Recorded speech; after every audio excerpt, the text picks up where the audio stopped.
Hey guys, welcome back. I want to ask you a quick question. Have you ever been told that your cholesterol is high or that your blood pressure is borderline or that your blood sugar is a little bit elevated, but then the doctor or your healthcare provider will tell you, let's watch it. We don't need to do anything. It may seem like a simple thing, but it's not, especially if you're an immigrant. And as far as I'm concerned, that's a warning that your body is giving you. But the good thing is, it doesn't always need medications at that point. Welcome back, everyone. My name is Dr. Amma. I'm a wife, I'm a mother, I'm a physician, and I'm a lifestyle medicine advocate currently practicing in Canada. And today, I really want to talk about something that is so vital but easily overlooked in our daily life, especially for us immigrants. And that thing is nutrition. Nutrition, as we know, is a very important pillar for optimizing health. And today, I want to talk about that regarding our diet. The truth is that you don't need any fancy diets or any imported powders. You don't need to starve yourself to be healthy. What your body actually needs is your real food. The kind of food that God made, the kind of food that when you put it on a plate, your grandmother will recognize. And I'm talking about whole food, predominantly plant-based nutrition.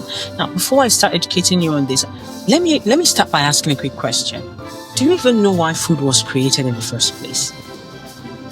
Like, I know some people may know and they've forgotten, but some people may not even know. But let me start by telling you what food was not created for. Food was not made for aesthetics.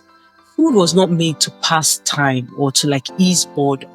And most importantly, food was not made for profits, despite what we might see today. Food was originally meant to nourish us, to provide our body with fuel, nutrients, vitamins, minerals, and the energy that our bodies need to grow and heal. Now, I know along the way, lots of things have changed. Food has become $1 trillion industry.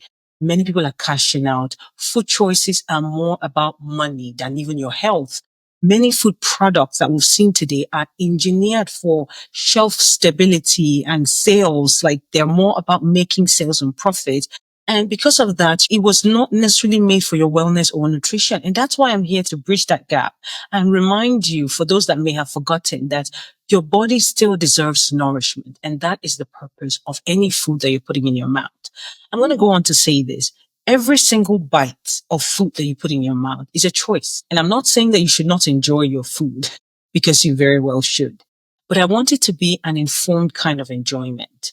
And that's what I mean by intentional eating. Intentional eating is not restricting what you eat. It's respecting your body, nourishing your body enough for the journey that you have to go, just to provide you with good energy levels, optimize your blood sugar, take care of yourself so that your future self will thank you.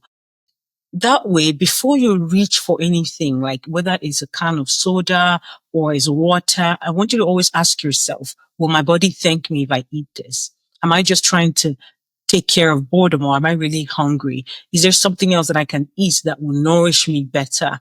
And I say this because we've seen from research, and I see it often in my clinic, that what you eat can actually treat, can prevent, and in many cases, it can even reverse certain chronic illnesses. For example, type 2 diabetes, high blood pressure, obesity, and even early kidney disease. We've seen that food and good nutrition can reverse these conditions. So at the end of the day, you might come to find that the remedy is not always in a pill bottle, but it's actually on your plate, what you're eating. So that brings me to the next thing I want to say. I know people will ask me, what is whole food? What is this whole food plant-based diet that we're always talking about? I'll keep it very simple. When I mean whole food, I'm talking about foods that are closest to how they grow. Like, they're in their natural form. They're not over processed, not refined, not broken down. They're still closest to their natural state. And when I say plant-based, obviously, as the name implies, I mean that your plate is predominantly made up of plant-based nutrition. Now, this does not mean you have to be a vegetarian or be vegan. It just means that when you're loading your plate, let plant-based nutrition in the form of fats or oils or protein, let that take the lead. Not necessarily loading your plate with meat. There's going to be a time for that. But as far as your daily nutrition goes, let it be predominantly plant-based and whole food. This is what research has shown that will provide you with enough nutrients that your body needs to go on. So What we're saying is we want you to eat more vegetables, more mushrooms, more legumes, more fruits, whole grains, nuts, seeds, herbs, spices. Your preferred drink should be water. And we want you to avoid or eat less of sugary drinks, your processed meats, like your deli meats, like your hot dog, your sausages. If they're homemade, that's okay. At least you know what's going into it. But whenever they're heavily processed and shelf bought, there's a tendency that they've lost their nutritional value and you're getting very less nutrition and more of other chemicals that your body may not be able to process.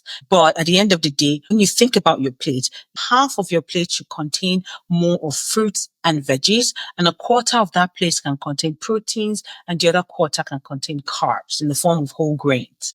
And your drink of choice should always be water, not alcohol, not soda, not some processed sugary drink. Now, I know what you're thinking. I know somebody's about to type now and ask me, oh, vegetables are expensive, doc, and I don't have time to cook like this. My children will not eat it. And I understand. I understand this 100%. I hear you. I've been there. But the truth is this, and this is a truth that I constantly tell myself and remind myself to help me go on. The cost of chronic illnesses like your high blood pressure and diabetes is by far even higher than the cost of vegetables at the end of the day.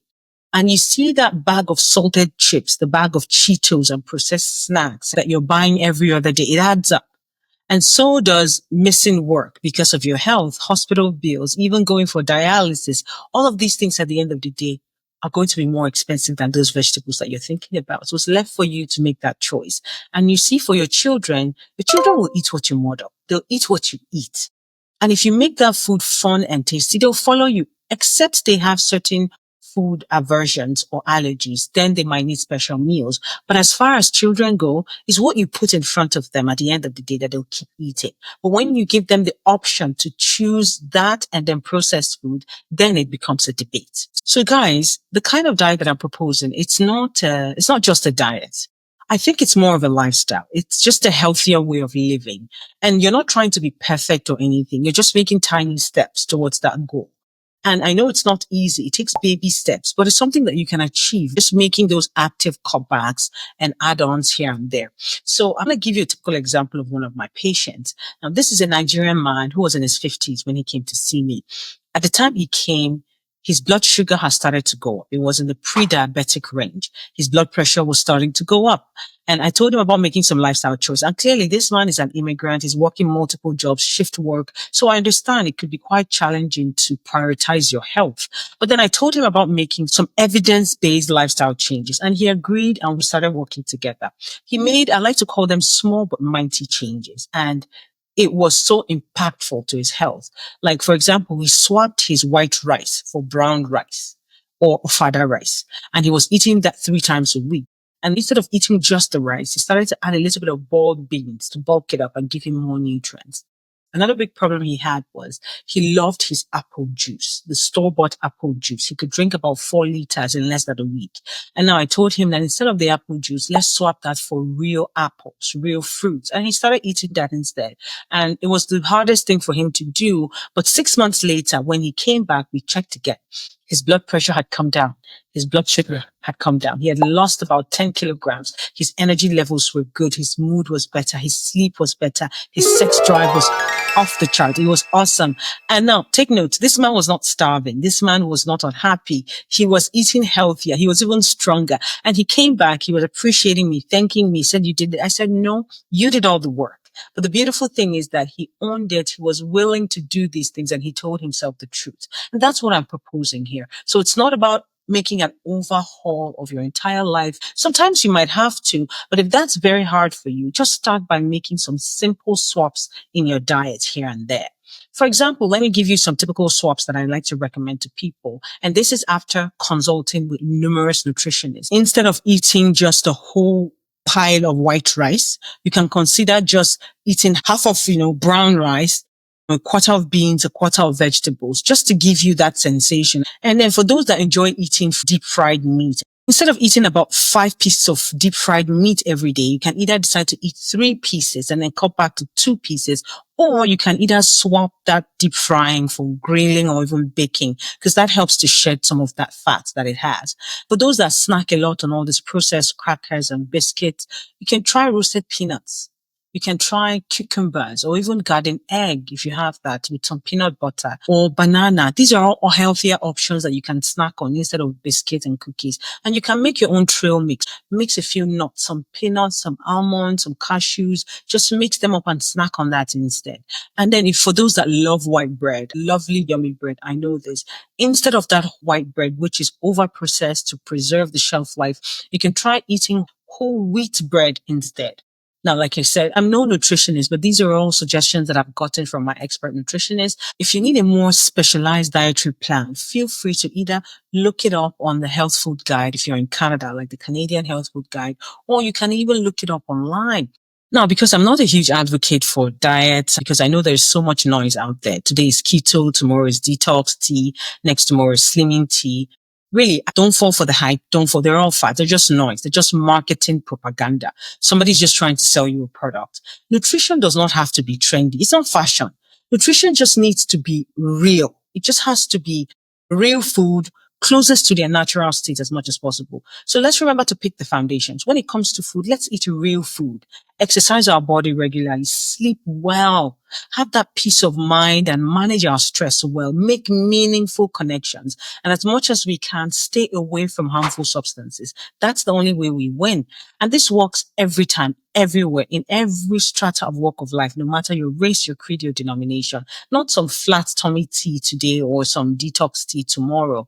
And yes, I know it. Another thing that is important, I know that we need policies in the government that support these health choices. Like we need policies in schools that feed our children with healthy food. We need policies in the workplaces that gives us enough time to eat healthy, provides us with healthier snacking options. And then we also need the government to provide policies that supports real food to be on our shelves.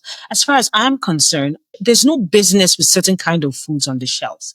There's some kind of foods that you see on the shelf. You'll be wondering, how was this permitted to be sold for God's sake? Because these things are downright toxic and poisonous. Yes, we need policies that really, really support these things. But until then, the onus is on us. The choice is on us, what we choose to buy with our money and keep in our homes. So I want to advise you as a person, before you use your money to buy those kind of things, ask yourself a question. How is this going to benefit me and my children and my future? So when you've answered that question and you decide that you want to do it, then you can go ahead and buy it.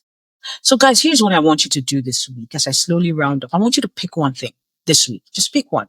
Just one thing. Maybe it could be eating whole fruit instead of drinking fruit juice, just like that, my patient, or adding some more vegetables to every meal, every plate.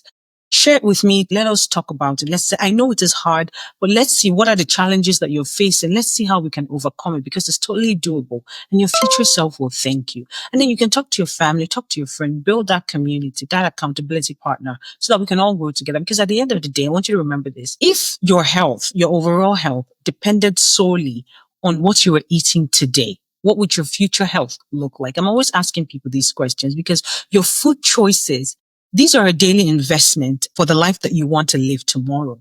It affects your energy. It affects your sleep. It affects your hormones. It affects your focus, your blood sugar, your children's health. Everything, what you're eating influences that. So before you're putting anything in your mouth, always ask yourself, how does this food nourish me? Will my body thank me? Is this something that I'm choosing from a position of awareness? And listen, because I'm not trying to judge you or force you to take this lifestyle, but I'm just trying to tell those who really care about themselves. I just want to tell you that this is what you should be doing. At the end of the day, if you still decide to eat whatever you choose to eat, that is totally fine. But at least you are doing it from a place of knowledge. Many people have told themselves, I'm here for a good time, not a long time. But that's your choice. But there's some of us who have decided that I'm here for a long time and for a good time. You know what I mean? So we're trying to find a decent balance. And like I said, whatever you choose at the end of the day and you decide to do that, that is totally your choice. But you're doing it from a place of knowledge. And for me, that is empowerment. In a future episode, we will be bringing a registered nutritionist who is an immigrant woman as well. She's somebody who gets it. She's somebody who understands the immigrant culture. And she's a Nigerian, and she'll talk about how to eat according to your culture, how to eat healthy as an immigrant, portion sizes, meal prep, how to save when you're buying groceries. And I know lots of people are going to want to hear that. Personally, I do want to hear that. So I hope that you'll join us in that episode. So, guys, to wrap up today's episode, I just want to say this again. Let's make food our first medicine again. Cook with intention. Eat and buy your food with intention. Read the labels and know what you're buying with your money and what you're putting into your mouth. Eat like your lives depend on it. Because like I said, food is our first medicine. And your life actually depends on what you're eating. This is not to put you under any tension, but it's just to remind you and bring to your awareness that your nutrition is one of the important pillars of your health. Thank you so much for joining me today. My name is Dr. Amma. And if you've gained something from today's episode, I want you to leave a comment, share with somebody you love, like, subscribe, and let's keep the conversation going. I'll see you on the next one. Bye.